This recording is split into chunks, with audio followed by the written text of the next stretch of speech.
Mesdames et messieurs, bonsoir et bienvenue à ce rendez-vous hebdomadaire consacré au décryptage des gestes posés, des discours tenus sur la scène sociopolitique nationale.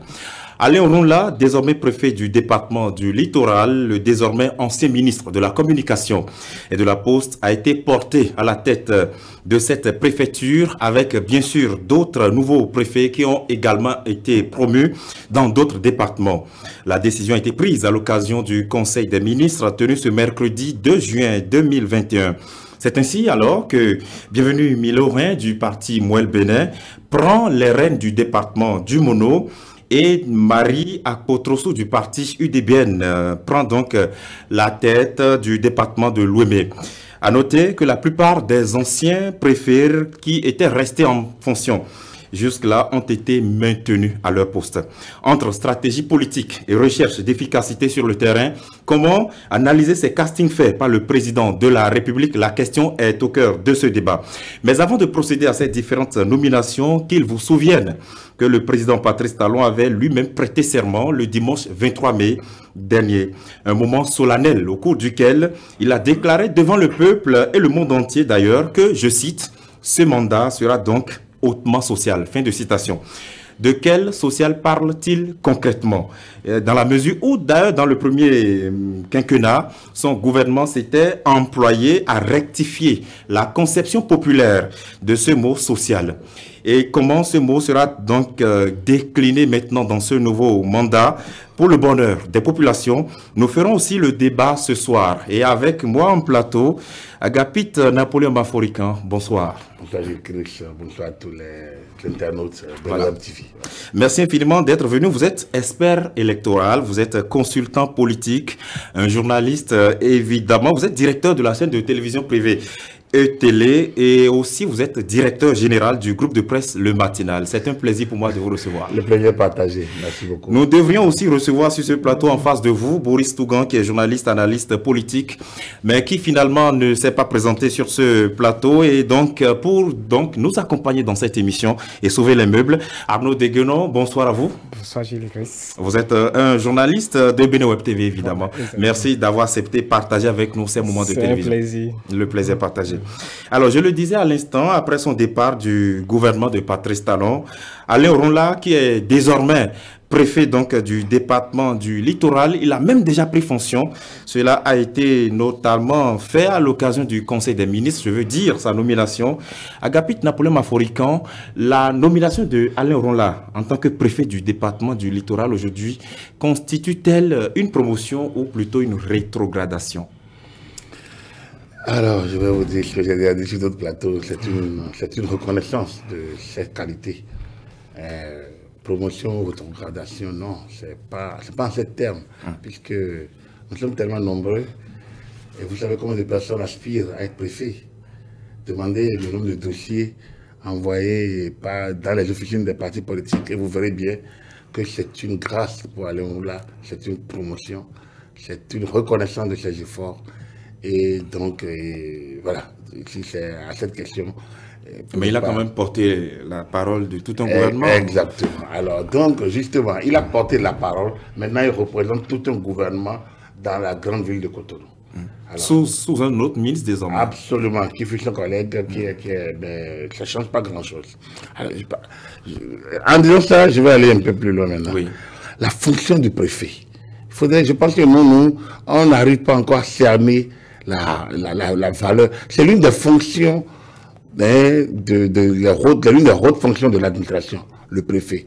Sa fonction est régalienne et n'est pas celle d'un vice-président, mais c'est pratiquement la fonction de vice-président de la République dans des départements. S'il faut parler ainsi, vice-président de la République dans les départements. Pourquoi?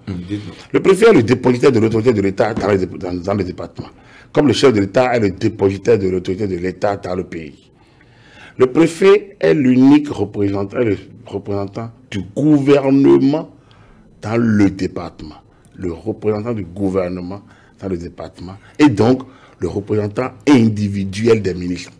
Donc chaque ministre, vous le prenez, le préfet est son représentant dans le département. Vous avez dit, mais et la direction départementale, sont des structures opérationnelles. Mais la structure la structure politique, de gestion, de l'incarnation de l'autorité de l'État, c'est le préfet pour chaque ministre. Exception faite des services judiciaires et des receveurs percepteurs et les comptables publics, parce que les services judiciaires, au nom de la séparation des pouvoirs, les comptables publics au nom du principe de la séparation de l'ordonnateur du comptable. D'ailleurs, les représentants du Trésor qui sont justement dans les préfectures assistent le préfet dans la gestion de la tutelle. Donc, il est le représentant de l'État, mais il assure également la tutelle des mairies, des communes qui sont placées sous sa juridiction. Et quand on dit la tutelle, là également, c'est une haute fonction. C'est une fonction éminemment politique. Et donc de confiance, de maîtrise de l'action gouvernementale, de maîtrise de la philosophie de l'exécutif. Sinon, vous allez dépasser le cadre. La fonction de tutelle est délicate dans la mesure où vous êtes l'incarnation de l'État central. Vous avez affaire à des maires qui sont élus et des conseils municipaux ou communaux qui sont des élus. Alors, comment réguler cette volonté réguler le pouvoir entre des gens qui détiennent leur légitimité des urnes et le représentant de l'État central, là, c'est ça la gestion d'un État unitaire. Et donc, le préfet a ce pouvoir et il l'exerce éminemment. Et on a vu les cas justement de Cotonou, dans la gestion donc de Kaliadi Soglo, de Toboula. On a vu Banté tout récemment avec le Melaourou. Donc voilà, donc c'est une promotion, je reviens là-dessus, c'est une promotion. Voilà. D'accord. Alors Arnaud, dégainons sur cette question. Est-ce que vous avez l'impression que, après avoir porté la voix de tout un gouvernement, de la façon dont on l'a vu d'ailleurs le faire, lorsque Alain Rolla descend maintenant à la préfecture, est-ce qu'il a des raisons d'être fier? Alain Rolla, préfet, probablement cela devrait inquiéter à première vue, parce qu'un avocat qui devient un administrateur, un préfet, je m'attendais à ce que, que le développement aille un peu dans ce sens. Avoir la fonction du préfet, avoir la définition tout à l'heure, on voit que c'est un rôle très délicat. Quelqu'un qui doit maintenant être au-dessus des élus. Et lorsque je vois notre ex-ministre dans la peau d'un avocat, je le vois en mesure de parler comme porte-parole, de défendre le gouvernement. Maintenant, dans la peau d'un préfet, quel résultat cela aura, on ne peut rien présager. Et cela devra également nous inquiéter, le connaissant, avec sa fougue pour défendre jusqu'au bout, même l'indéfendable, et se retrouvera maintenant dans la peau d'un préfet, dans la peau d'un gestionnaire. Et là, il y a beaucoup de questions. Ça ne fait pas deux choses différentes tout de même. Porter la voix du gouvernement et puis exercer la fonction de préfet, ce n'est pas la même chose. Pas du tout. Et comme je l'ai dit, c'est un avocat. Lorsque nous voyons le cas des préfets qui avaient pris par là, surtout lorsqu'on parle de Cotonou, lorsqu'on parle du département du littoral, on s'attendait à quelqu'un qui, peut-être un ENAC ou un administrateur du genre, ou du moins quelqu'un qui a travaillé dans ce domaine. Est-ce qu'il aura la capacité de s'adapter, de répondre aux attentes de la plus grande ville du Bénin? Le reste est là et peut-être que les jours à venir vont pouvoir nous édifier. Mais pour le moment, il y a raison à s'inquiéter par rapport à ce que ça va donner. Alors, Agapit Napoléon Mafrican, sur cette question justement, c'est vrai qu'on a vu Oron-là dans un rôle peut-être très prestigieux, parce que défendre un gouvernement, porter sa voix, expliquer les réformes de part et d'autre à différentes couches sociales, ce n'est pas donné à tout le monde. Mais lorsqu'on finit de faire tout ça et que finalement on se retrouve dans une fonction où même, je prends un aspect assez basique, la tenue de travail ne va toujours pas rester la même, ça ne va pas être forcément des costumes. Est-ce que là, il serait peut-être très à l'aise dans sa peau pour faire ce qu'il doit faire?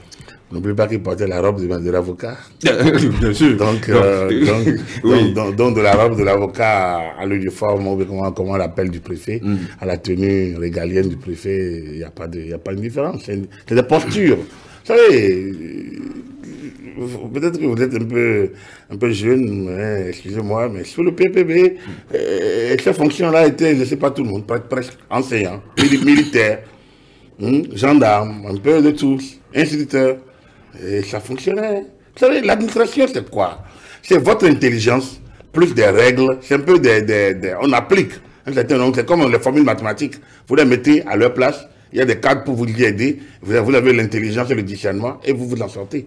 Après, on a mis des profils. N'oubliez pas, vous avez dit qu'il est avocat. Oui, il est avocat. Il est avocat, et c'est justement parce qu'il est avocat, ça lui facilite la tâche. Parce qu'il a déjà le niveau de l'ENARC en étant avocat. Il a déjà ce niveau-là, il a ce profil, il a cette compétence. Il a ça déjà en étant avocat. N'oubliez pas que c'est les professeurs agrégés de droit peuvent être avocats. C'est-à-dire que vous pouvez, sans passer par CAPA, il faut être agrégé, pour être avocat. Donc, la fonction déjà, c'est un haut niveau.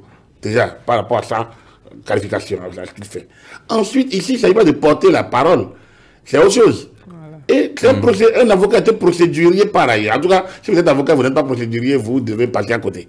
Donc, il est question justement, en tant que préfet de procédure, un préfet qui ne connaît pas la procédure, lui, l'avantage d'un roula, c'est qu'il n'a même pas besoin d'un conseil technique juridique. L'avantage d'un roula, c'est que lui-même, il connaît la fonction. Puisque je vous dis, la fonction du préfet, c'est une fonction, c'est l'une des fonctions de l'administration publique, où vous incarnez l'autorité de l'État, je l'ai dit, qui est vice-président de la République dans la préfecture. Ça veut dire que le droit administratif, c'est sa brevière, et il doit pouvoir le maîtriser comme il se faut. Il se doit, pour gérer les rapports de la hiérarchie ou de tutelle avec les ministères, parce que lui il relève de l'administration territoriale. Ouais. Mais il reçoit parfois des courriers, pour ne pas dire entre griffes, des injonctions, parfois de tous les ministres. Tous les ministres lui écrivent pour dire, bon voilà, on a visite ministre santé, visite ministre cadre de vie, prendre toutes les dispositions, machin, tout ça. Donc, parce que la sécurité publique dans le département, c'est lui. Du coup, il reçoit correspondance de tous les ministères. Il adresse correspondance à tous les ministres. Mais lui-même, il est sous tutelle.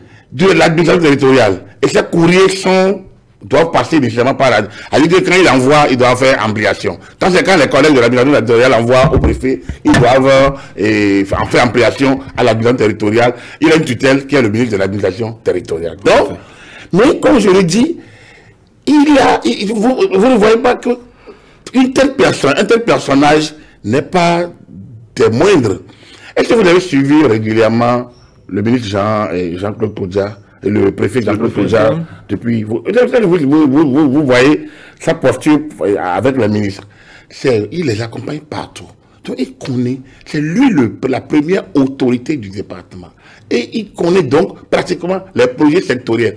Le préfet a deux leviers pour assurer sa fonction. Il y a le conseil préfectoral, le conseil d'orientation et de concertation. C'est un conseil à sa disposition qui permet d'assurer sa tutelle avec les maires. Ce conseil regroupe donc les maires, les élus consulaires, les agents de développement, un certain nombre de représentants. Mais c'est là qu'il essaye de parcourir avec les maires les projets qu'ils ont pour le développement local et assure leur cohérence avec les projets nationaux, le programme national de gestion. Donc, c'est quelqu'un qui connaît le programme du gouvernement, leur déclinaison vers les localités, et qui doit analyser au jour avec maintenant les préfets, les maires, leur programme sectoriel pour qu'il n'y ait pas de conjection, pour qu'il n'y ait pas de doublon. Vous voyez de l'autre côté, il préside la conférence administrative qui regroupe les directeurs départementaux et les chefs de service.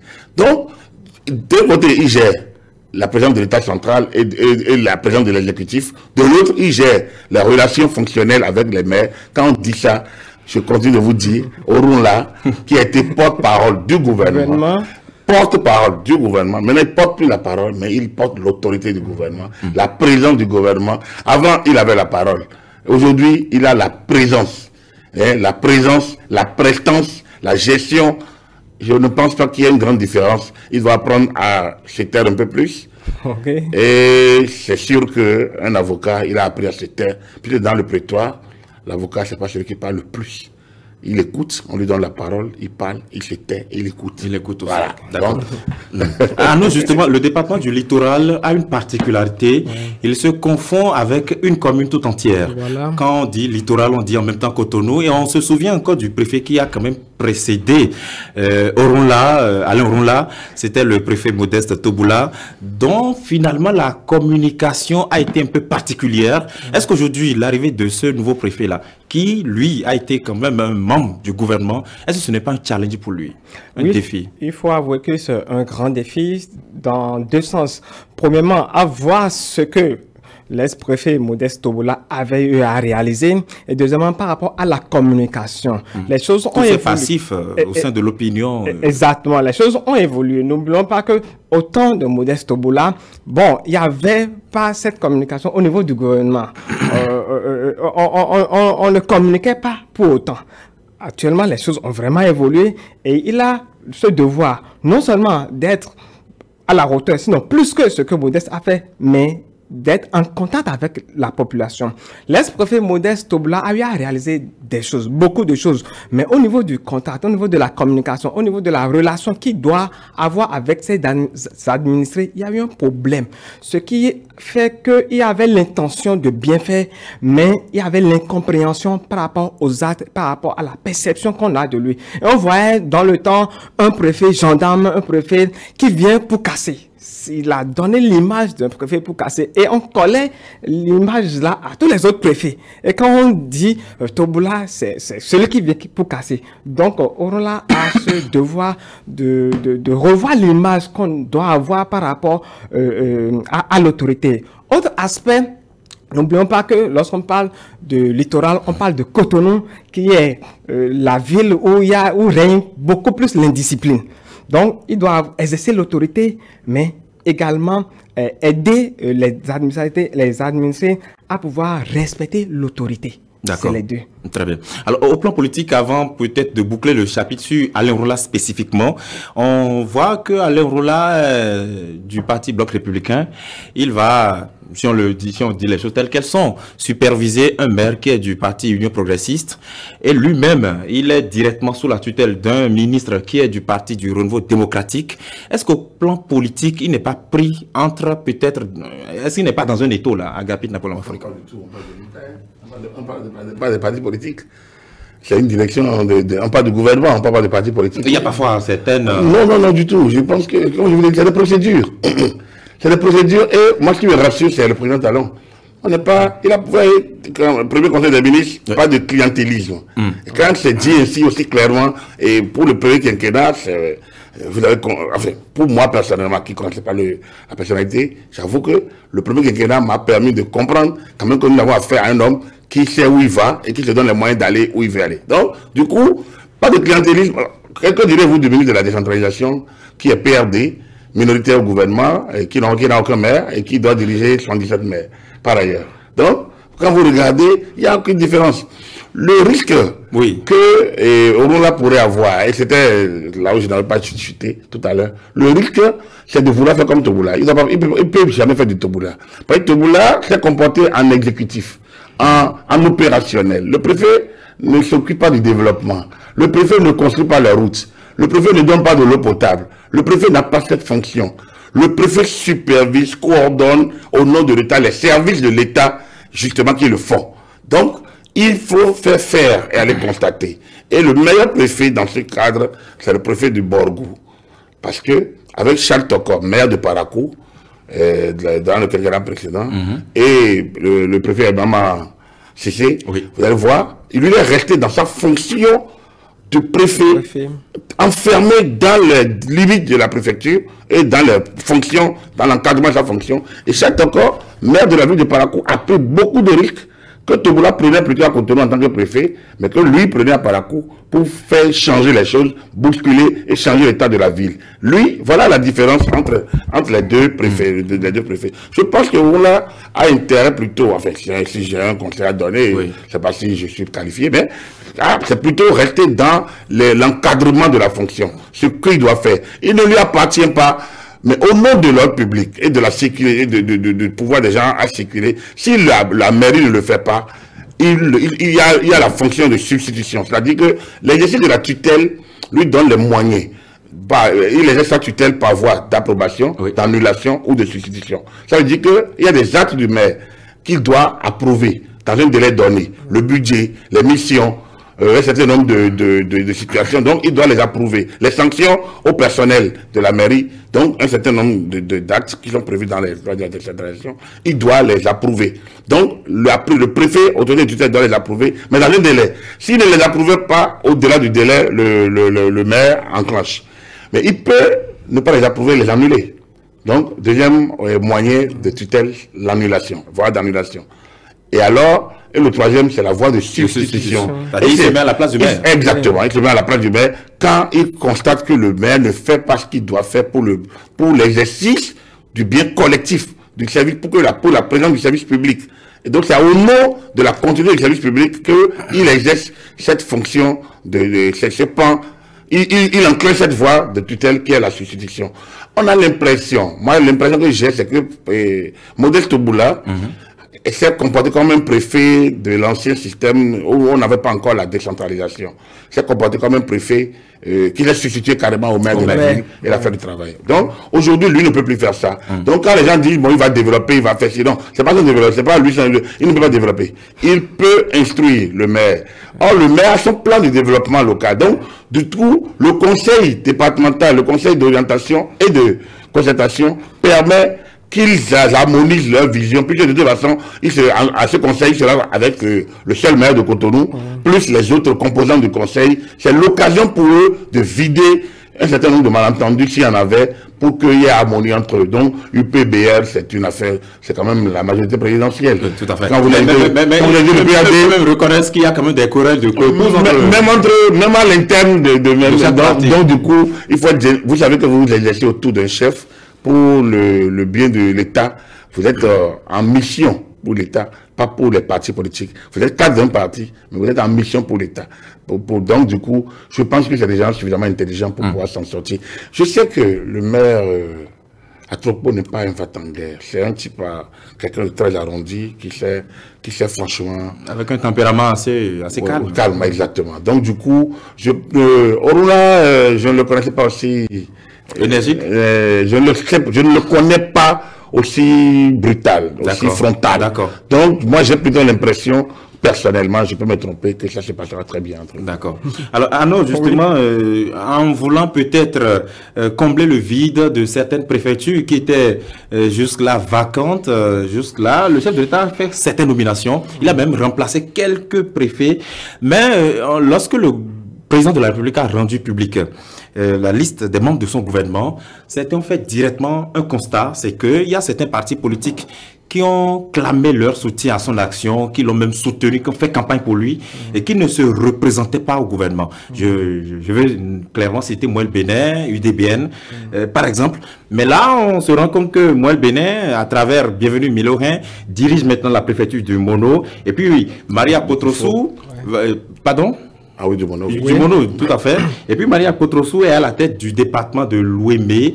Est-ce que ces préfets-là qu'on a nommés viennent aussi en même temps récompenser ou contenter ces partis politiques?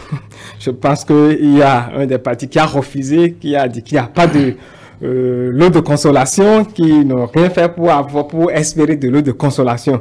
Donc, dire que c'est en guise de récompense, sur le plan politique, c'est le schéma. C'est ce que ça dessine. Et de l'autre côté, on attend voir parce que, premièrement, il n'y a pas eu beaucoup de mouvements. Mais on a constaté que ceux-là qu'on a mutés, c'est des personnes qui font partie d'autres partis politiques qui, entre-temps, étaient laissés orphelins.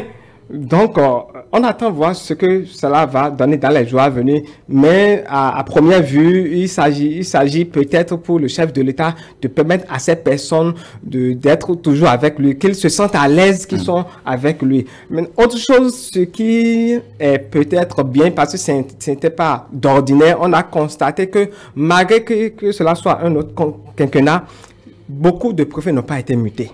C'est également le même schéma par rapport au ministre. C'est une action qui est aussi louable. Et au niveau des partis politiques, il y avait beaucoup d'attentes. il y avait beaucoup d'attentes. Nous ne savons pas ce que ça va donner dans les jours à venir parce que sûrement que les attentes n'ont pas été comblées comme cela se devait. On était habitué à des schémas.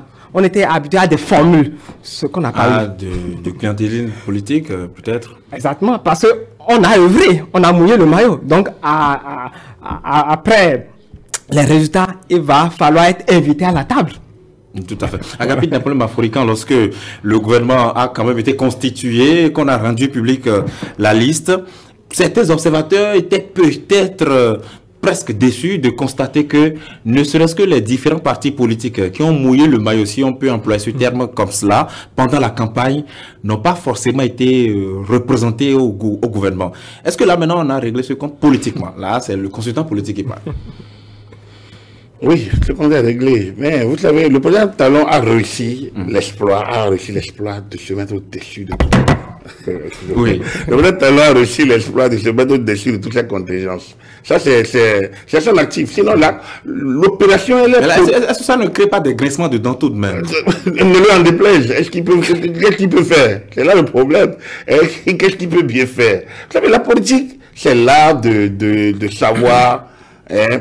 prendre les décisions comment on dit, en maîtrisant les cases possibles, en faisant moins de dégâts. De dégâts. Et dans le cas d'espèce, le président Talon, ça lui réussit. Premier temps, les gens n'ont pas pu se qualifier pour les élections. Deuxième temps, il est passé les voir pour dire, bon voilà, moi j'aurais bien aimé qu'il y ait une refonte de tout. Mais bon, vous n'avez pu rester, c'est votre lecture des choses, ben, vous me soutenez, je vais faire votre promotion. Et troisième temps, c'est la promotion qui est faite, de toute façon.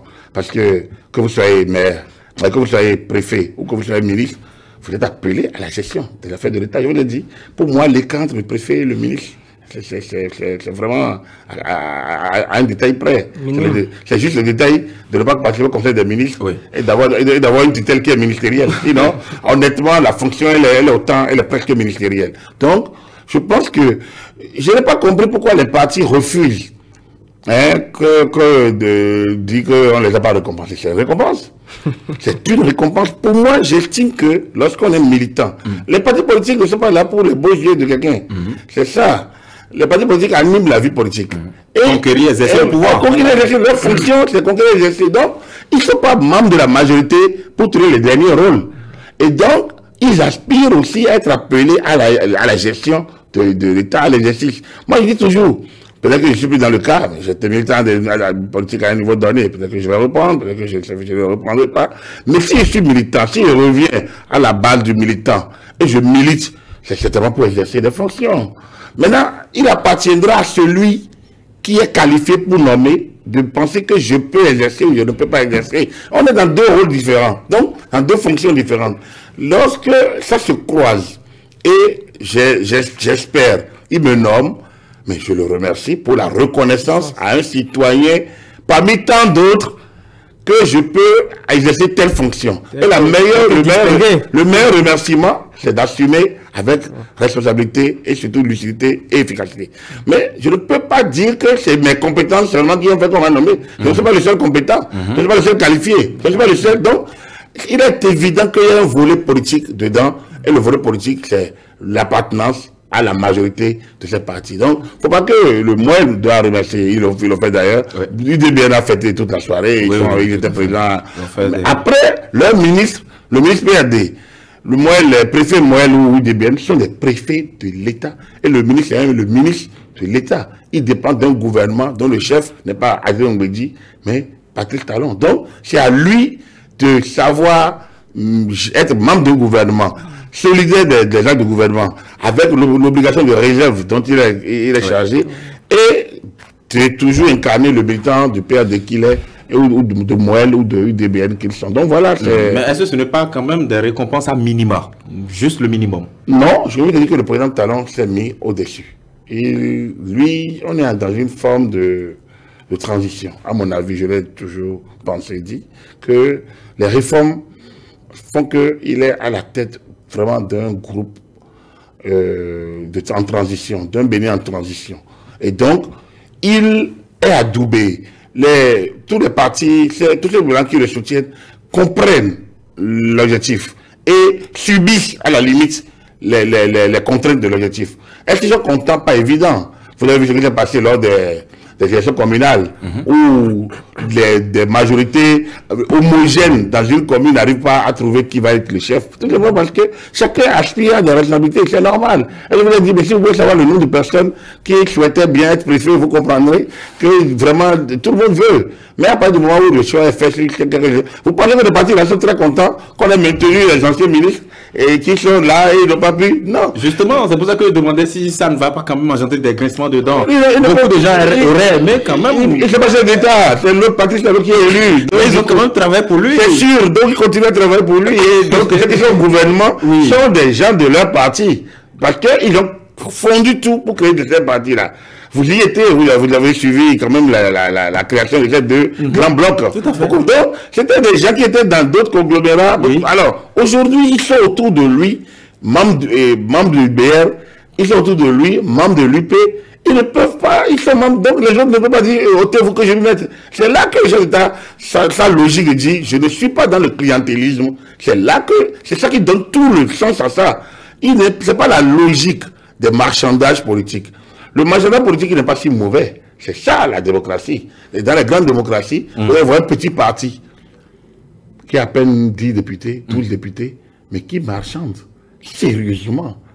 Et je vous racontais tout à l'heure une bosse que, tout à l'heure avant, qu'en 99, le parti de Sakarafi, qu'il appelait l'UDS, c'était une alliance à l'époque, qui avait, je sais pas, 6 députés, en a fait voir au PRD, d'un côté opposant à Kérékou, et au PSD de Amoussou, globalement autour de Kérékou, avec la coalition qui était autour de Kérékou en 1999. Ça a été un vote jusqu'au dernier moment où c'est l'UDS, avec 6 membres, qui ont fait basculer dans le cadre de Mbouidi. Et naturellement, il a gagné quoi? Premier vice-président, avec délégation du pouvoir du président de l'Assemblée nationale. C'est lui qui a exercé de 1999 à 2003 sous l'autorité d'Adrien Mbouidi, qui ne s'occupait pas vraiment de ça. C'est pour vous dire quoi? Le marchandage, oui. Et les gens ont marchandé jusqu'au dernier moment. C'est la négociation politique. Oui. Et donc, mais dans le cas d'espèce, Patrice Talon, lui, il a la chance d'être à la tête d'un système carrément d'une révolution qui s'opère en douce, tranquillement politiquement. Et donc, tous ceux qui sont d'accord avec lui, tous ceux qui sont autour de lui sont d'accord, malgré que c'est dur, ils subissent. Oui. Et dans le mode français, on dit, ils font compte de mauvaise fortune. Oui. Bon cœur. Mais justement, comme c'est constitutionnellement sa dernière mandature, son dernier mandat, est-ce que vers la fin, peut-être à partir de 2023, tous ceux qui jusque-là ne se sentent pas toujours considérés satisfaits de leur soutien, est-ce qu'ils ne vont pas virer dans l'autre sens et changer peut-être la carte politique? Exactement, c'est là où je vais entamer pour dire, est-ce qu'on peut parler pour le moment d'une révolution en douce? C'est les années à venir qui vont nous le démontrer. Parce que, une chose est claire, il y a des grincements dedans. Mais compte tenu de l'organisation actuelle, compte tenu de l'organigramme actuel, on ne fera pas sentir. On ne va pas montrer ces griefs. Mais il y a des échéances à venir. Et par rapport à ces enjeux, à ces défis, il peut y avoir d'autres revirements. Il y a des partis qui, tout à l'heure, on l'a dit, qui ont mouillé le maillot, mais qui n'ont pas été satisfaits par rapport aux attentes. N'oublions pas qu'on a quitté un système. Et dans cette révolution dans laquelle nous sommes, on est toujours en expérimentation. On n'a pas encore fini la révolution pour dire c'est comme ça que ça va se passer, c'est l'expérience. Donc, personne ne peut dire directement que, ok, le chef de l'État, il a fait correctement son travail, donc tout est sûr, comme sur des roulettes. On ne peut pas le dire pour le moment. Une chose est sûre, en politique, tout peut basculer. Et on peut s'attendre à tout également. C'est comme un volcan qui est là en sommet. À tout moment, ça peut se réveiller. Maintenant, à voir les verrous qui ont été mis en place. Voilà. Là, vous revenez. À voir les verrous qui ont été mis en place, qu'est-ce que ça peut donner? On ne sait pas. Justement, je vais justement. Les verrous là qui constituent l'un des gages de la solidité de l'édifice. Vous faites votre R+10, vous devez faire la base, c'est la fondation. Et vous savez ce que Yahi a dit en 2011. Il dit, je veux faire le changement, mais on n'est pas encore prêt pour le changement parce que tout l'édifice est à reprendre. C'est pour ça qu'il a parlé de la refondation. Il faut retoucher à la fondation. Je crois que Patrice Talon, ce qu'il a réussi, c'est la fondation. Après, c'est vrai que pour que l'immeuble finisse et que tout soit après, il y aura beaucoup de... Est-ce qu'on peut déjà dire qu'il a réussi? Si. Aujourd'hui, nous avons fait 3 élections. Vous allez me dire l'opposition. Franchement, dans aucun ouvrage de sciences politiques, je n'ai vu qu'on parle d'opposition. On parle d'élections ouvertes à tous, pluralistes. Donc, avec des conditions égales à tous. Et pour tous. Les affaires de l'opposition, tout ça, c'est des trucs de la démocratie africaine. Donc, du coup, moi, je ne crois pas... On relativise la notion de la démocratie. Non, non, non, non, non. Je dis dans aucun ouvrage de sciences politiques, je ne vois d'opposition pour une élection. L'élection, elle doit être transparente, et équitable et sincère. Non, transparent et pluriel, transparence régulière et sincère, quelque chose comme ça. Mais nulle part, vous avez entendu l'opposition. C'est ouvert à tout le monde. Si vous n'êtes pas prêt, on ne vous prend pas. Vous n'avez pas vous êtes opposant, on va vous faire. Bon, ça, c'était une digression. Mais c'est pourquoi je vais juste, pour ne pas allonger ce volet-là, dire, vous avez de bonnes inquiétudes. Je suis d'accord avec vous que, effectivement, c'est pas si évident. C'est pas si évident parce que tout le monde n'est pas Patrice Talon pour maîtriser cette classe politique comme elle est. Une classe politique bouillonne et agitée, incapable de discipline et incapable d'autodiscipline d'abord. Et donc, c'est pas si facile. Mais il y a 2 leviers sur lesquels je veux vous attirer votre attention. Vous avez ouvert la brèche. Le premier, c'est le chef de représentativité. D'abord, les 3 conditions pour créer un parti politique. C'est pas si facile aujourd'hui. Et vous ne pouvez pas vous fâcher créer votre parti. Mais bon, le blanc de l'ingéniosité, il peut tout faire, il faut finalement créer. D'accord, premier élément. Deuxième élément, il faut aller aux élections.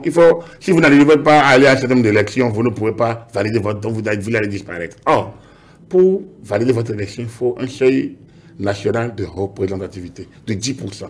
En vrai, 10%, c'est pas si évident non plus. Deuxième verrou. Troisième, c'est le parrainage.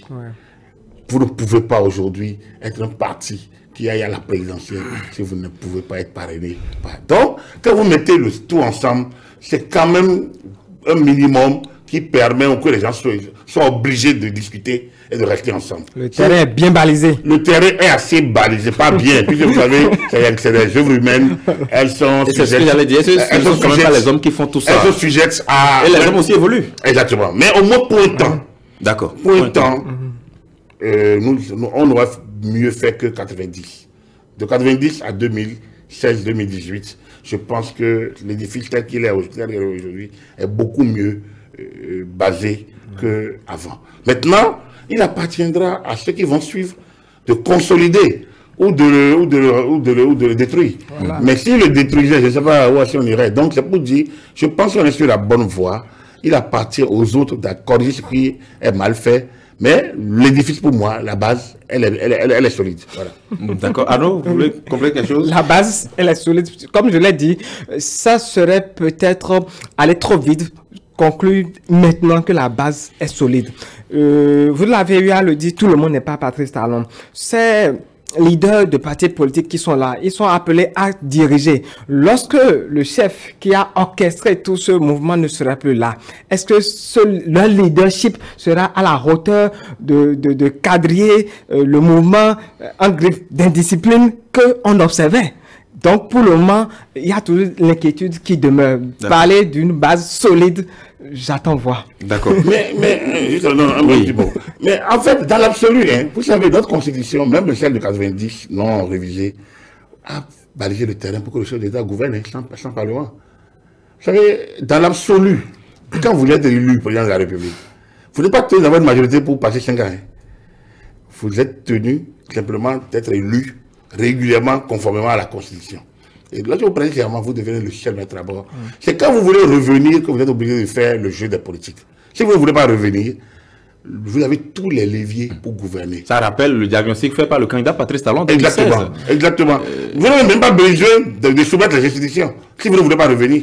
Puisque la Constitution vous donne la main. Vous savez, pour une seule ordonnance, vous prenez, dès que vous déclenchez des mesures exceptionnelles, vous pouvez prendre 20 lois. Vous pouvez signer 20 lois.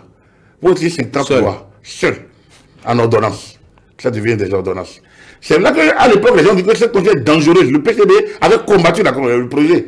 Parce que ça permet en une seule nuit de signer 50, 40, 20, 30 ordonnances. Et donc, du coup, vous donnez la main pour avancer.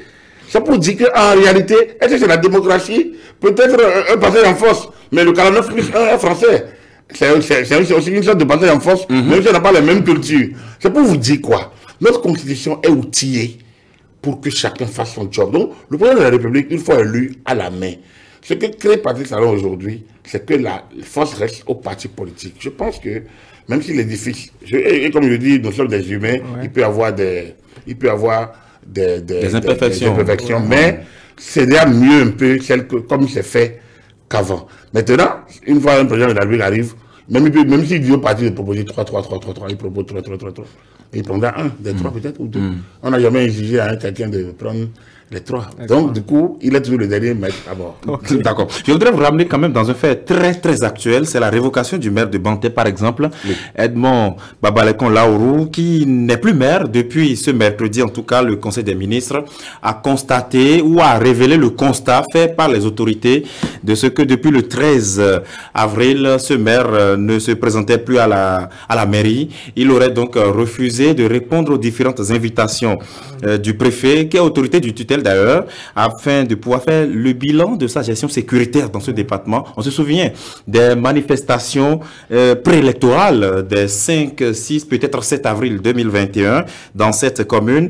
Mais aujourd'hui, dans le cadre de la nomination de ces préfets, on se rend compte que le nouveau préfet du département des Collines, Saliou Odoubou, est de Banté justement. Est-ce que ça a été fait exprès pour pouvoir peser davantage l'attention après la révocation de ce maire? Il y a un lien, Arnaud? C'est sûr, c'est des calculs politiques parce qu'il faut avouer que pendant un bon moment, Banté, Tchaourou, Savé ont été des localités un peu difficiles à gérer. Donc, je vois l'arrivée du nouveau préfet comme un fils du terroir, comme on le dit, pour quand même essayer de réunir les enfants à une même table. C'est un peu le schéma que ça donne parce que ce n'était pas défini à l'avance qu'on évolue sur ce schéma. Mais une chose est sûre, il y a cette population qui grince toujours des dents. Mais la révocation du maire, est-ce que c'est une pilule que les populations peuvent facilement avaler aujourd'hui? Pour moi, c'était prévisible. Ou même les hommes politiques du milieu. C'était un peu prévisible parce que plusieurs fois, ils devaient assister à des réunions par rapport à la situation sécuritaire et lorsqu'on voit ce qui s'est passé, les enjeux sécuritaires, c'était déjà problématique. Donc, sa révocation, bon, ça ne devait pas trop surprendre. D'accord. Agapit Napoléon Maforika, on se souvient de ce maire. Pendant la tournée du chef de l'État, il était le seul presque à interpeller vertement le chef de l'État sur le cas d'un des compatriotes qui ne se retrouve plus sur le territoire. Aujourd'hui, certains font le lien avec sa révocation actuelle. Et dans le même temps, je faisais aussi le lien avec la nomination des préfets. Je voudrais que vous puissiez mettre tout ça dans un ensemble pour qu'on voit un peu l'objectif visé par le gouvernement en faisant de tels castings actuellement. D'abord, le chef d'État l'a rassuré que lui, il est chef de l'État et que donc, ce qu'il doit faire pour Banté le fera pour le développement de Banté, qui est une partie intégrante du territoire national. Donc, en nommant le préfet Doumbou, je pense que c'est une manière donc disons, confier une responsabilité nationale à un cadre de Banté. Ce qui n'est pas la première fois d'ailleurs. On a connu les Marcelin Laourou, il est un haut fonctionnaire des douanes. On a connu l'ancien ministre des Finances, Grégoire Laourou. On a connu plein de hauts cadres donc de Banté, Kobi Koutier, dont vous parliez tantôt, sans le nommer. Donc, qui a fait tout un cursus de cadre de FNM jusqu'au ministre d'État, vice-premier ministre. Pratiquement. Donc, c'est pour dire que le Banté n'a pas à se plaindre du tout de ne pas être... Nous sommes 77 communes. Et moi, je viens d'Avrancourt. Et si je dois pleurnicher qu'Avrancourt n'est pas un ministre, n'est pas un cadre, n'est pas un DG, ben, je ne sais pas où est-ce qu'on irait. Donc, voilà. Donc, déjà, ce maire a manqué, à mon avis, à sa fonction régalienne de représentant de l'État sur place. Il représente l'État, il ne représente pas les individus.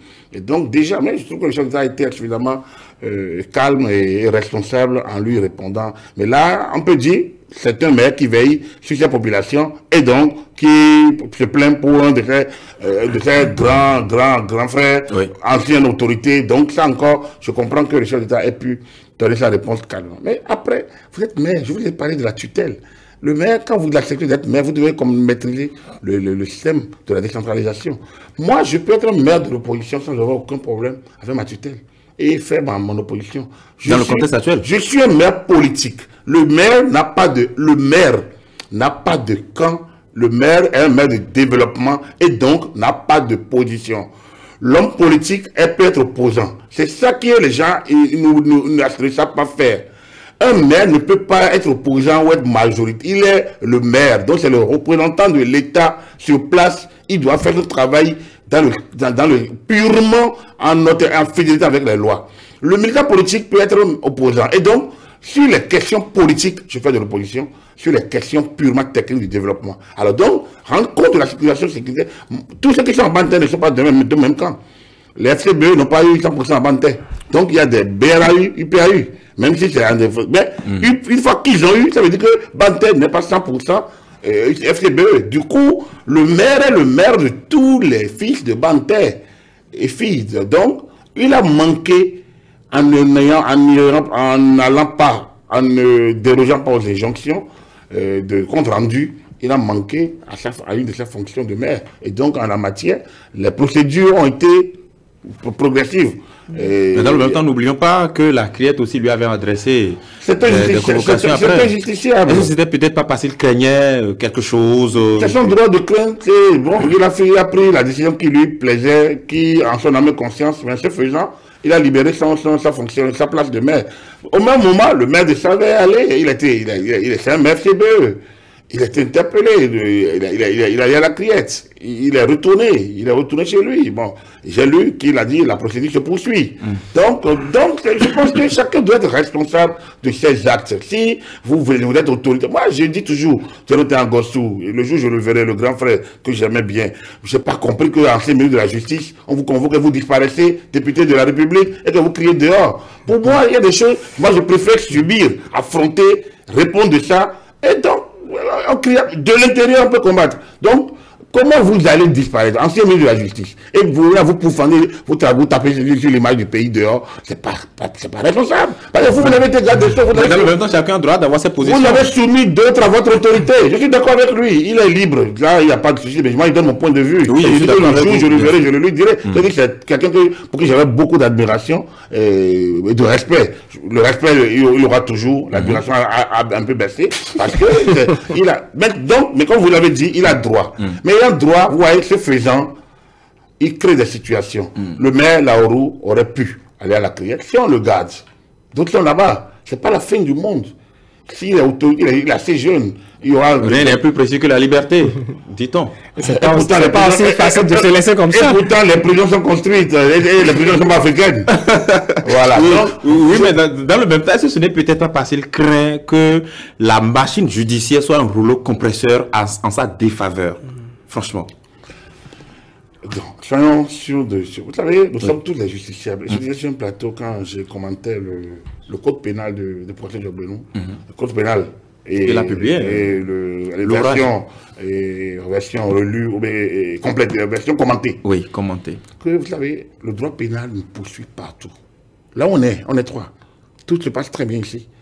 Mais une petite situation maintenant, et vous vous retrouvez devant la police judiciaire, et après on vous présente au procureur. Ça va tellement vite. La notion de responsabilité, la notion de ci ou de ça, en droit pénal. Ça veut dire quoi? Lorsque vous acceptez des responsabilités, vous devez savoir que ça a un côté passif, et un côté jouissif, et un côté servitude. Vous devez comprendre ça comme ça. Vous ne pouvez pas prendre le passif et l'actif et laisser le passif. Dans le cas d'espèce, M. Laourou savait, en étant maire de Banté, qu'il assumait une fonction de l'État. Ne pas déroger aux responsabilités de l'État. Lorsque ce qui est passé par là, c'est quand même normal qu'il rende compte à sa tutelle. De savoir, il a pris toutes les mesures, ça lui a échappé. Non, il n'a pas. Bon, bref, c'est à lui de rendre compte. Mais on lui vient rendre compte, il ne rend pas compte. Alors, donc, du coup, alors, est-ce qu'il est maire, président c'est là la question. Moi, c'est que légitime, je le lui concède. Ça veut dire qu'il n'est pas outillé pour être là. Parce que le maire prend peur, alors qu'il est chargé d'assurer notre sécurité sur place, ça veut dire qu'il n'est pas à la hauteur de la fonction. Je comprends la complexité, mais quand vous acceptez, vous ne pouvez pas être dans un avion et craindre une chute. Vous êtes dedans. Vous ne pouvez pas, donc vous êtes rentré, comme on dit chez nous, vous rentrez dans l'eau, vous ne pouvez pas craindre le froid. Il a accepté la fonction, il devrait savoir ce que cela a comme implication et assumer. Ne pas assumer, c'est faire preuve, on appelle ça, je ne sais pas s'il faut, franchement, ce n'est pas du défaitisme, c'est de la lâcheté.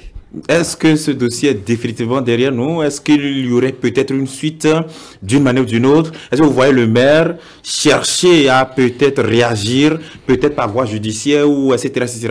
Arnaud? Oui, bon, il faut avouer que dans le contexte de ces arrestations, avant qu'on ne parle du maire, il y avait un peu d'inquiétude.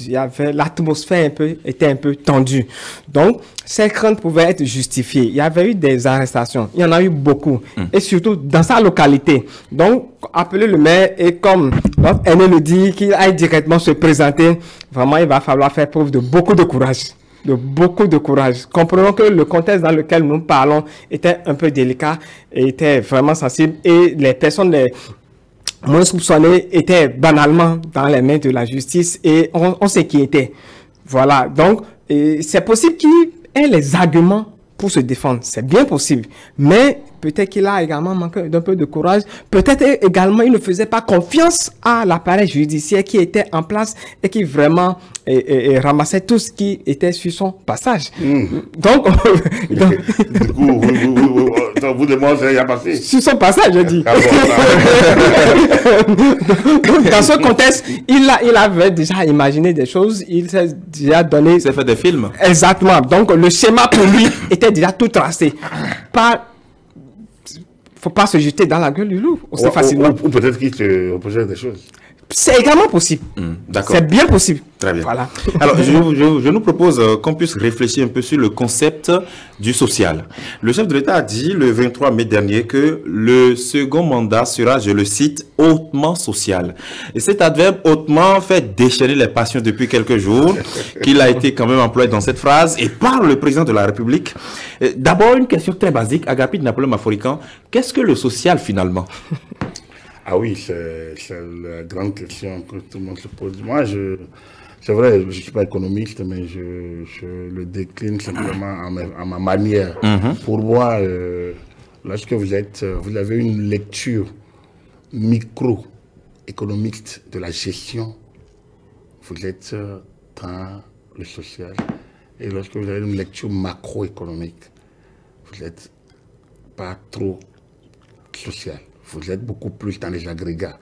Vous voulez rétablir un certain nombre d'équilibres au niveau économique. Et lorsque vous enclenchez des leviers pour y aller, il y a le premier qui est empathie, c'est le social. C'est-à-dire, alors, en clair, quand on dit social, c'est le service à la société. C'est une sorte de facilité offerte aux populations directement pour qu'ils puissent assumer un minimum de besoins.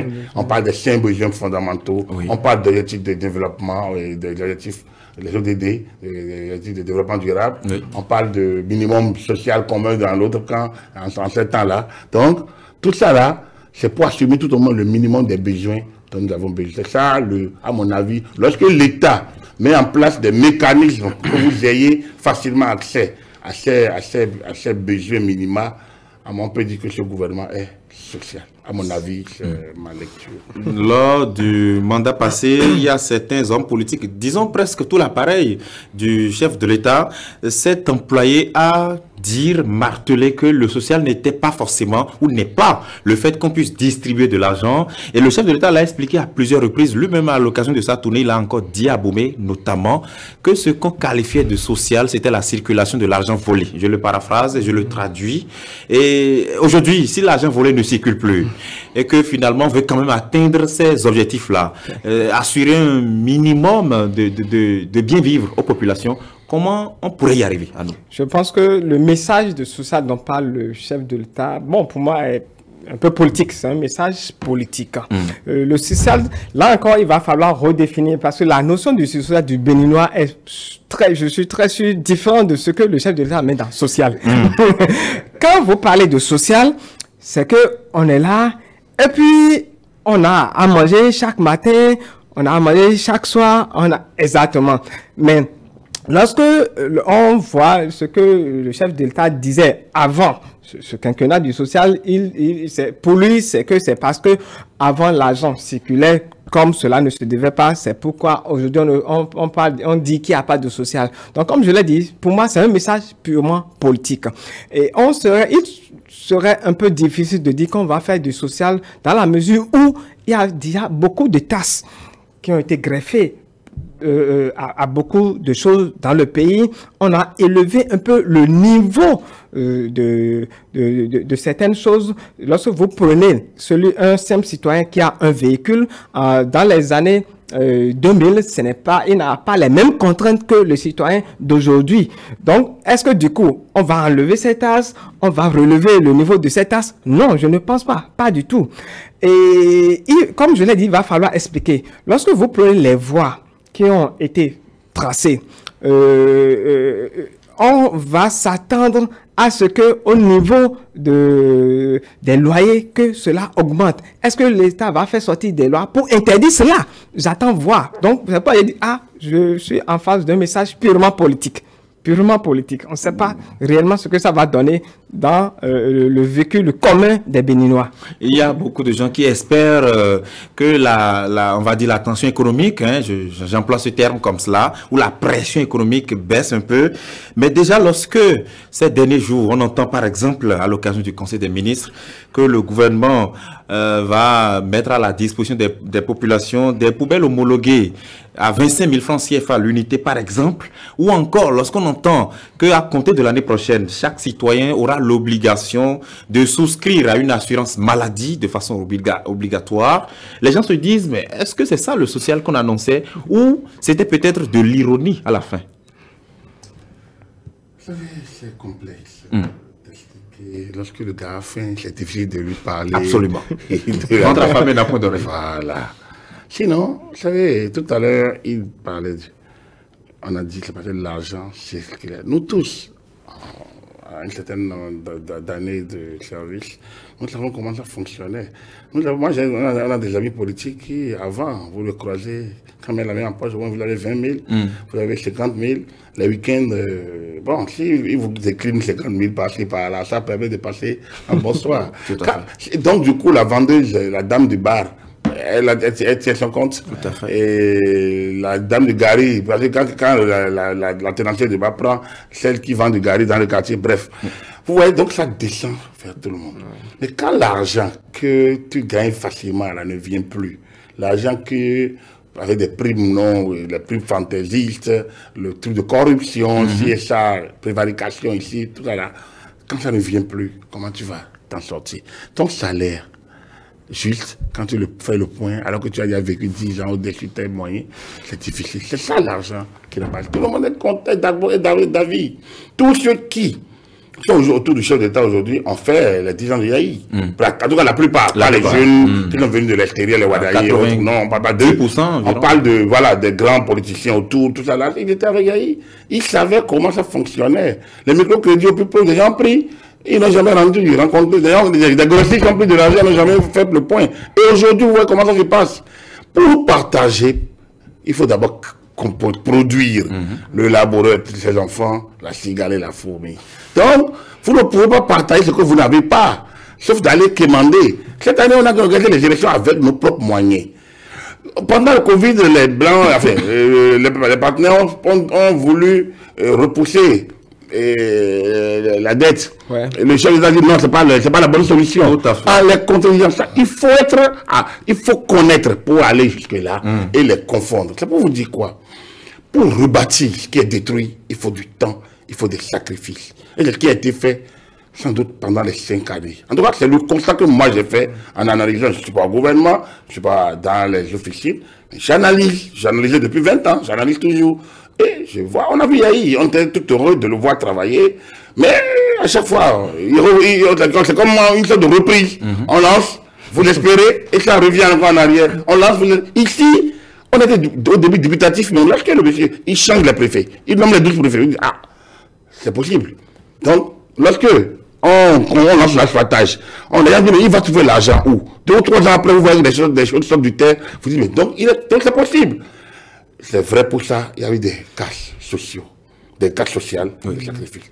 Maintenant, le changement et le développement, ça y est. Oui. Donc, le chef d'État qui maîtrise mieux sa gestion et ce qu'il fait, quand il le dit, ça veut dire qu'il est sûr que certains leviers sont maîtrisés et que certains actes sociaux iront encore plus loin. Sinon, les cantines scolaires, le projet Arche repris, le microcrédit revu, les rues asphaltées.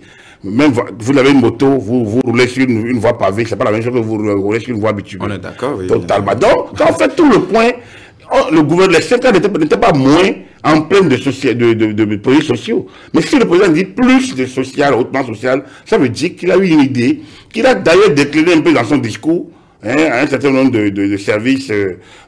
Mais vous m'avez posé une question sur 2 volets. Vous avez parlé de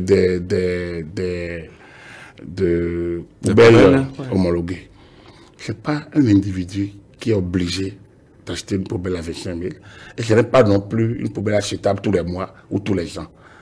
Donc, quand même, nous dépensons de l'argent pour le train de vie du Béninois...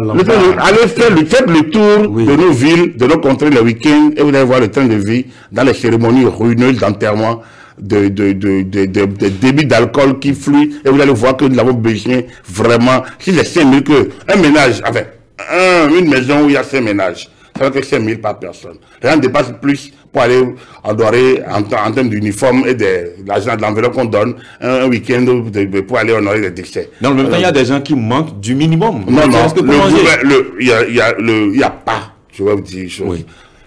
Il y a les très pauvres. Ceux qui sont très pauvres, je ne sais pas ceux qui sont dans les maisons où les gens la société ira pour avancer dedans. Ils sont dans les gros, dans les endroits où même les gens ne peuvent pas aller, où ils défèrent, excusez-moi, ils font tout ça dans les alentours. Donc du coup, c'est pas de eux qu'on parle.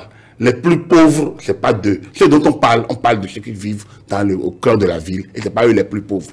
Ceux qui sont au cœur de la ville, c'est les gens qui ont vous voyez, les maisons avec des carreaux lisses, tout ça là, c'est de ça qu'on parle.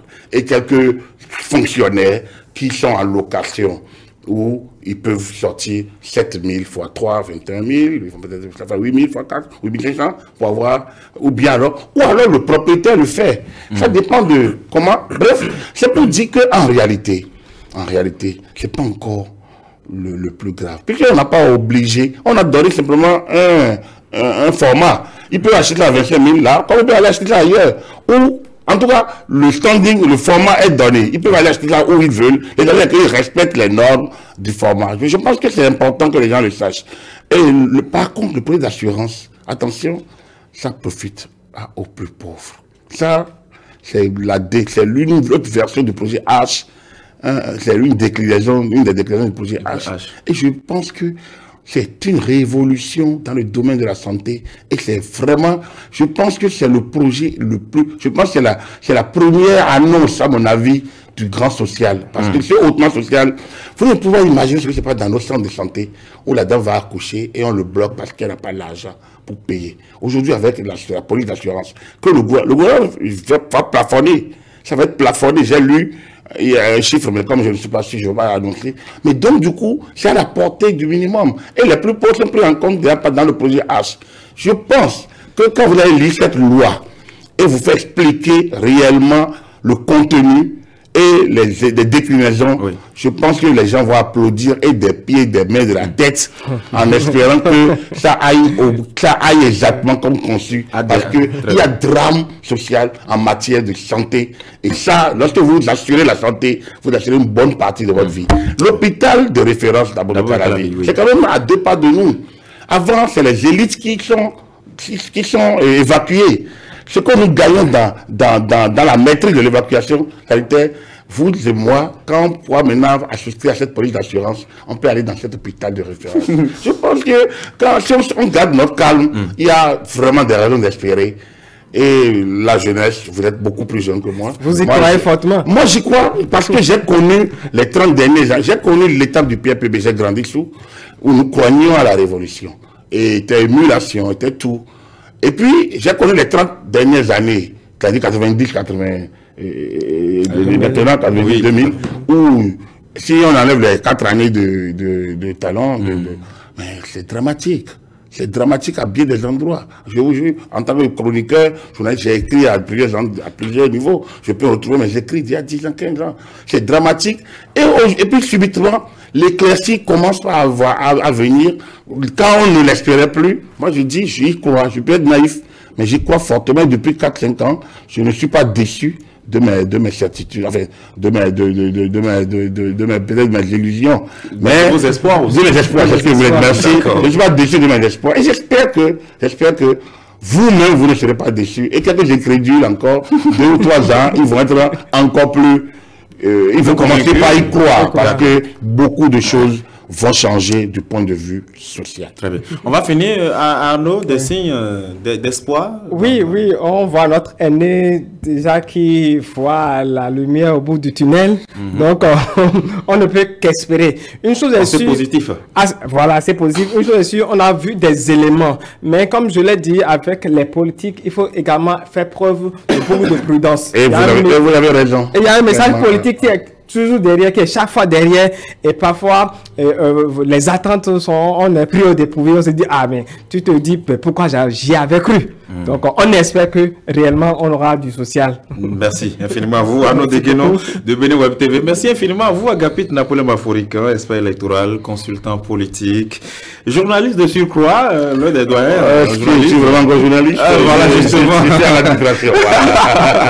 Puisque vous êtes d'ailleurs le directeur de TV. Voilà, donc j'administre que je reçois. Tout à fait. Merci. Je commente avec plaisir.